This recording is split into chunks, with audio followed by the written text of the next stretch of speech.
So hello students, now we shall discuss about the second term, that is about the percentage by volume.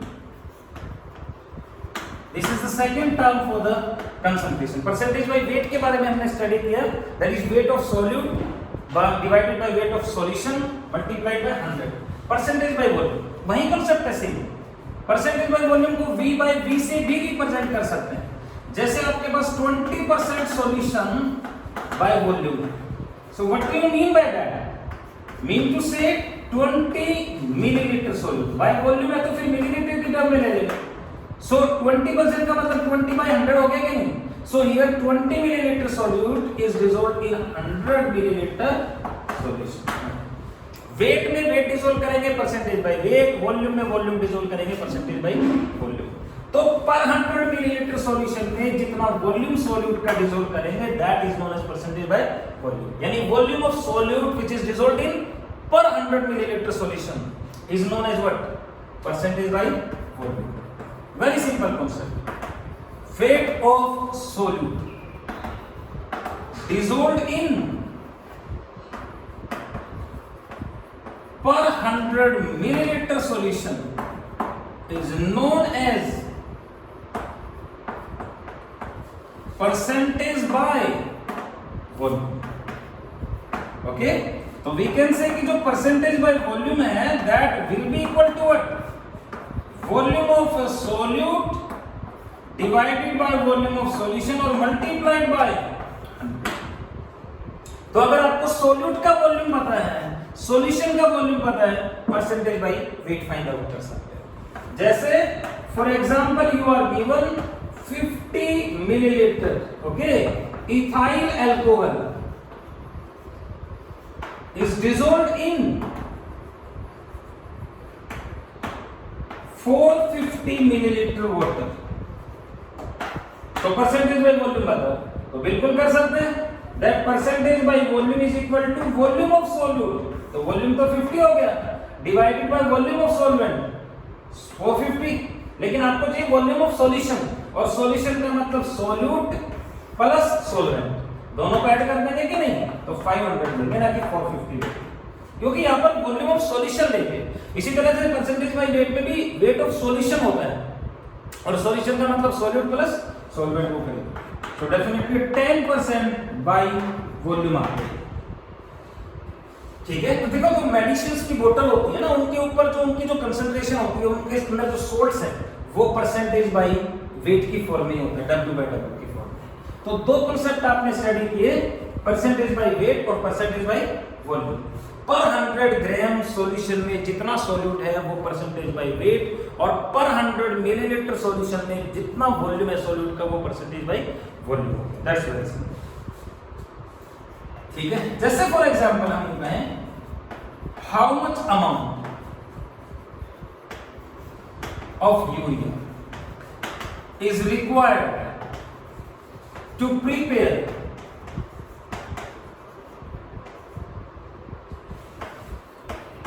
250 millilitre solution जिसकी density है 1.20 ग्राम पर millilitre. यानी density solution की कितनी है? 1.20 ग्राम पर millilitre. How much amount of urea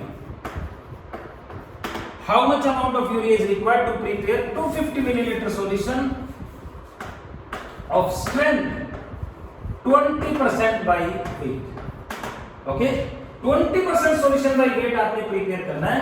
तो कितना यूरिया डिसॉल्व करें? बहुत इजी सा कांसेप्ट है. तो आपको पता है कि percentage by weight is equal to what? Weight of solute divided by weight of solution और मल्टीप्लाइड बाय 100.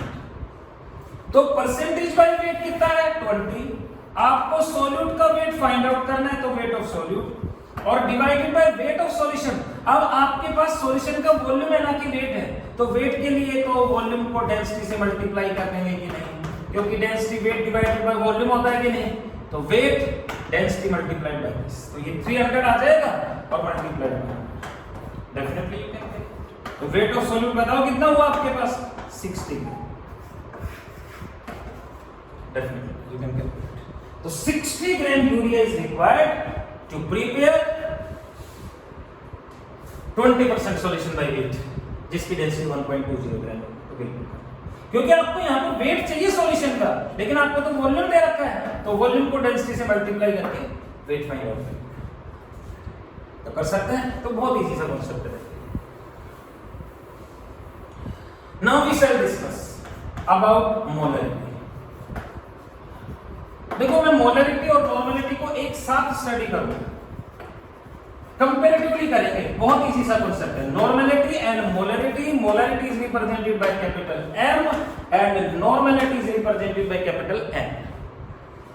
देखो सॉल्यूट की जो अमाउंट होती है, अमाउंट, तो अमाउंट जो है that can be expressed in terms of weight, amount can be expressed in terms of volume, amount can be expressed in terms of mole and the amount can be expressed in terms of gram equivalents। आपको याद होगा तो मैंने equivalent weight के case में आपको कराया था ग्राम इक्विवेलेंट्स, और ग्राम इक्विवेलेंट्स का मतलब मैंने आपको बताया था कि this is the amount of a substance which is used in case of chemical reactions, यानी किसी भी सब्सटेंस की अमाउंट जो केमिकल रिएक्शन में पार्टिसिपेट करती है वो ग्राम इक्विवेलेंट होता है।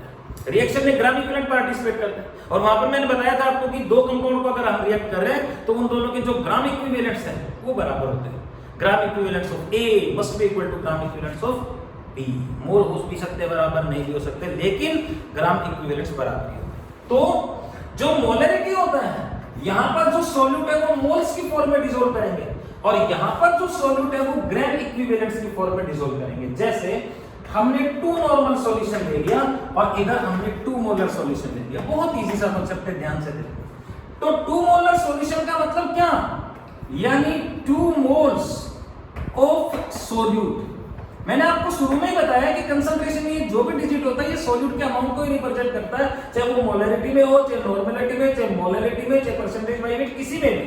तो 2 मोलर का मतलब हो गया 2 moles of solute are dissolved in 1000 millilitre solution, या 1 लीटर कह दो एक ही बात, यानी पर 1000 वॉल्यूम कितना भी हो सकता है, टोटल तो 2000 5000 कितना भी हो सकता है, लेकिन पर 1000 मिलीलीटर में जितने मोल डिसॉल्व करेंगे वो क्या हो गई, मोलरिटी। अगर आपने 1000 मिलीलीटर में 5 मोल डिसॉल्व किए तो मोलरिटी 5 हो गई।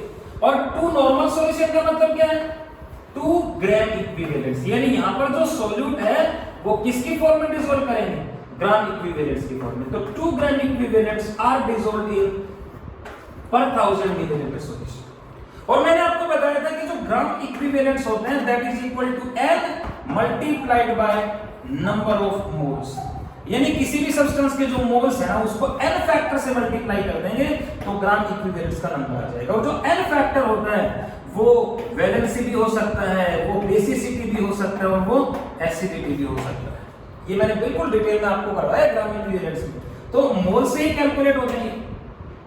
तो ग्राम इक्विवेलेंट और मोल दोनों सब्सटेंस की अमाउंट है। तो बात समझ में आई, 1000 मिलीलीटर में जितने मोल डिसॉल्व करेंगे वो मोलरिटी, और 1000 मिलीलीटर में जितने ग्राम इक्विवेलेंट्स डिसॉल्व करेंगे वो क्या हो गई, नॉर्मलिटी। तो डेफिनेशन क्या हो गई, number of moles of solute which are dissolved in per 1000 milliliter solution is molarity, and number of gram equivalents of solute which are dissolved in per 1000 milliliter solution is normality। तो देखो solution का volume तो दोनों में same ही है, बस यहाँ पर मोल्स डिसॉल्व करेंगे और यहाँ पर gram equivalent. Same definition, I can say that number of moles of solute dissolved in per 1000 milliliter solution is known as molarity। बहुत इजी सा कॉन्सेप्ट है भाई, दैट्स वेरी सिंपल। पर 1000 मिलीलीटर में जितने मोल डिसॉल्व करेंगे वो क्या हो गई, मोलरिटी। और नॉर्मलिटी क्या हो गई, नॉर्मलिटी का मतलब I can say that number of gram equivalents of solute dissolved in per 1000 milliliter solution is known as what, normal। so I think that's very simple। per 1000 milliliter में जितने मोल dissolve करेंगे molarity, और per 1000 milliliter में जितने gram equivalent dissolve करेंगे वो normality. समझ में आ रहा है क्या, बहुत इजी से है। Number of moles dissolved in पर 1000 millilitre molarity, number of gram equivalent dissolved in पर 1000 नॉर्मलिटी। तो देखो मोलरिटी का फॉर्मूला क्या हुआ, क्या डिसॉल्व कर रहे हो आप, number of moles of solute in total volume of solution और मल्टीप्लाइड बाय 1000। नहीं, V मिलीलीटर में मोल डिसॉल्व कर दिए, N में 1 में कितने, तो 1000 में कितने, मल्टीप्लाइड बाय 1000। ये वॉल्यूम हो गया total volume solution, number of moles. और नॉर्मलिटी का कांसेप्ट क्या हुआ कि नॉर्मलिटी में नंबर ऑफ मोल्स की जगह क्या डिसॉल्व कर रहे हैं, number of gram equivalents of solute, okay, divided by volume of solution, total volume और मल्टीप्लाइड बाय 1000। हमने मान लिया कि V मिलीलीटर में कितने ग्राम इक्विवेलेंट, 1 में कितने और फिर 1000 में कितने, वो नॉर्मलिटी।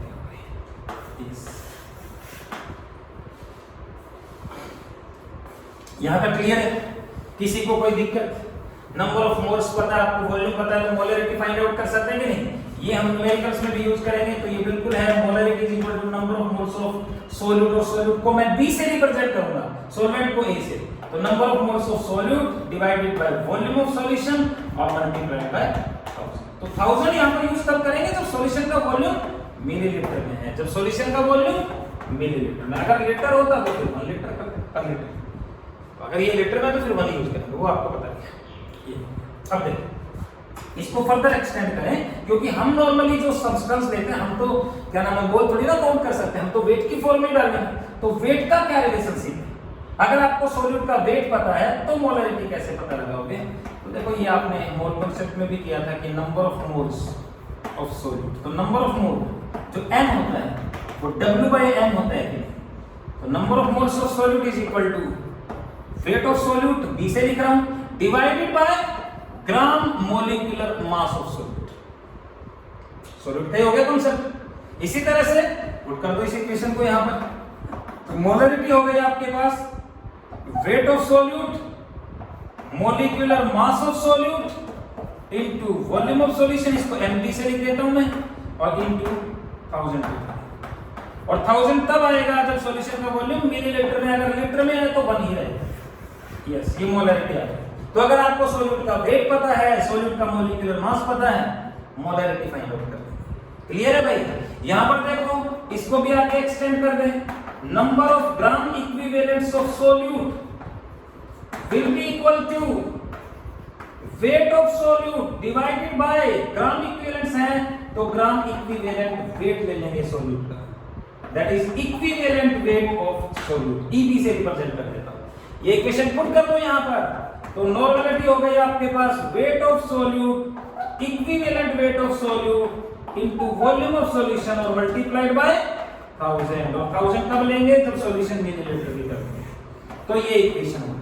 तो दोनों में क्या अंतर है, मोलरिटी में मॉलिक्यूलर मास से डिवाइड कर देंगे और यहां पर इक्विवेलेंट वेट से डिवाइड कर देंगे।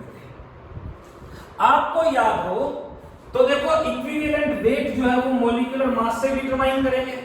अगर हमें किसी एसिड का इक्विवेलेंट वेट डिटरमाइन करना है तो क्या करोगे बताओ, वो acid equivalent weight is equal to molecular mass divided by basicity. ये हम कर चुके हैं पहले।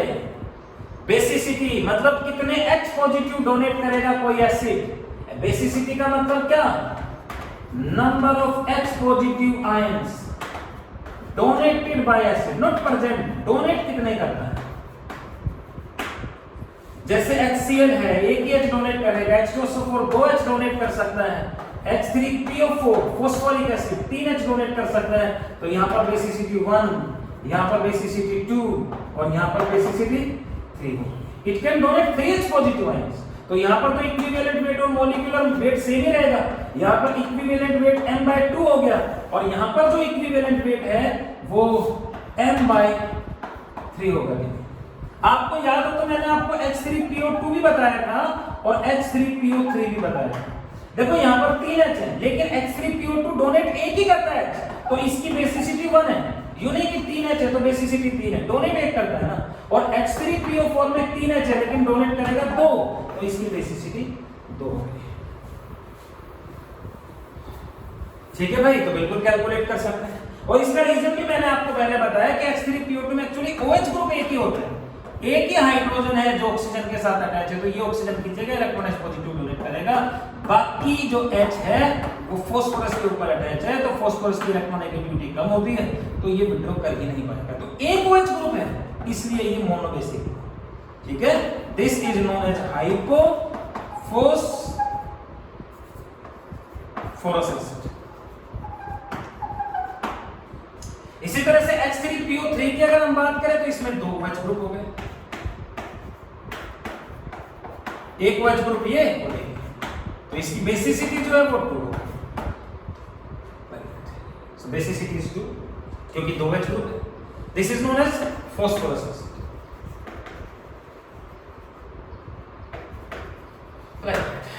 ठीक है भाई, आ रहा है समझ में। इसी तरह से बेस के लिए क्या होगा, equivalent weight is equal to molecular weight divided by acidity. Acidity का मतलब कितने OH डोनेट करेगा। एसिडिटी इसलिए कह रहे हैं क्योंकि जितने OH है उतने एसिड के साथ कंबाइन करेगा। एसिडिटी का मतलब कोई बेस कितने एसिड के साथ कंबाइन करेगा। तो एसिडिटी का मतलब क्या हुआ, number of OH negative ions donate, कोई कितने OH डोनेट करेगा। जैसे NaOH है तो एसिडिटी 1 हो गई, कैल्शियम हाइड्रोक्साइड है तो एसिडिटी जो है वो यहाँ पर 2 हो गई। तो इसका तो इक्विवेलेंट वेट और मॉलिक्यूलर वेट सेम ही होगा, लेकिन यहाँ पर equivalent weight is equal to m/, ठीक है भाई। तो इक्विवेलेंट वेट को मॉलिक्यूलर वेट से ही कैलकुलेट करेंगे, एसिडिटी या बेसिसिटी से डिवाइड कर देंगे। और अगर कोई सोल्ट ले लें तो भी बताया था आपको, equivalent weight is equal to molecular weight divided by valency. और वैलेंसी ऑफ सोल्ट का मतलब हो गया टोटल पॉजिटिव चार्ज, ठीक है। जैसे कॉपर सल्फेट की बात करें तो SO4 पे 2 नेगेटिव, तो कॉपर पे 2 पॉजिटिव, तो इसकी जो वैलेंसी है वो 2 हो गई, ठीक है। Na3PO4 एक सोडियम पे +1, तो 3 सोडियम पे +3 चार्ज हुआ, तो वैलेंसी 3। टोटल पॉजिटिव चार्ज कितना है, तो यहां पर इक्विवेलेंट वेट m/2 कर देंगे, यहां पर इक्विवेलेंट वेट m/3 कर देंगे। अरे समझ में, बहुत इंपॉर्टेंट है। तो equivalent weight is equal to molecular weight divided by acidity for base, molecular weight divided by basicity for acid, and molecular weight divided by valency for salt. तो आपके पास देखो दो कांसेप्ट हो गए। One, you are having the molarity, तो molarity का formula क्या हो गया, weight of solute molecular mass of solute into volume of solution, यहां पर 1000, यही है क्या नहीं। और नॉर्मलिटी का फॉर्मूला हो गया weight of solute equivalent weight of solute into volume of solution, और यहां पर 1000 second. So it is the molarity and it is the normality. It is equation number 1 and this is equation number 2। Equation 1 और 2 को आपस में divide कर दें, यानी डिवाइडिंग इक्वेशन 1/2,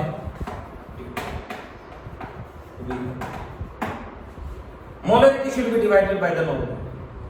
तो वी कैन से डिवाइड अगर हम करें तो molarity divided by normality is equal to, तो molarity is equal to Wb into 1000 molecular mass into volume of solution.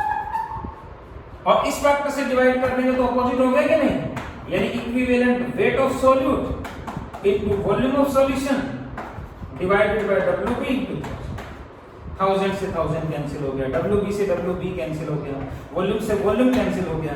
तो molarity divided by normality is equal to equivalent weight of solute divided by molecular mass of solute. मतलब relationship derive कर सकते हैं normality और molarity के बीच में। अब आपको पता है, जैसे हम एग्जांपल ले लें फॉर एसिड की बात करते हैं, तो एसिड के लिए जो इक्विवेलेंट वेट होता है सॉल्यूट का, that is equal to molecular weight of solute divided by basicity। यही होगा कि नहीं। इस फैक्टर को यहां पर पुट कर दे भाई हम, क्या नाम है, Eb की जगह, तो molarity divided by normality is equal to molecular mass of solute divided by basicity. ध्यान से देखना बेटा, बहुत इंपॉर्टेंट है। और Mb तो था ही पहले, Mb से Mb कैंसिल, तो molarity divided by normality is equal to basicity को नीचे आ जाएगा, तो 1/बेसिसिटी। नॉर्मलिटी इधर रह गए, ऊपर गया, बेसिसिटी इधर ऊपर आ गया, तो ये फार्मूला क्या बना आपके पास, यानी normality is equal to molarity into basicity. तो ये रिलेशनशिप हो गया देखो नॉर्मलिटी और मोलरिटी के बीच में। बेसिसिटी है तो किसकी बात हो गई? एसिड। यानी किसी भी एसिड के लिए अगर आपको मोलरिटी पता है तो नॉर्मलिटी कैलकुलेट कर लेंगे, बेसिसिटी से मल्टीप्लाई कर लेंगे। तो देखो वो एसिड जिनकी बेसिसिटी 1 होती है, जैसे HCl है आपको पता है, तो HCl की बेसिसिटी 1 है कि नहीं, और बेसिसिटी 1 है तो HCl के लिए तो नॉर्मलिटी और मोलरिटी बराबर ही होगी। H2SO4 बेसिसिटी 2 होती है, तो यहां पर जो नॉर्मलिटी है that is equal to 2m, यानी मोलरिटी से 2 टाइम होगी नॉर्मलिटी नहीं।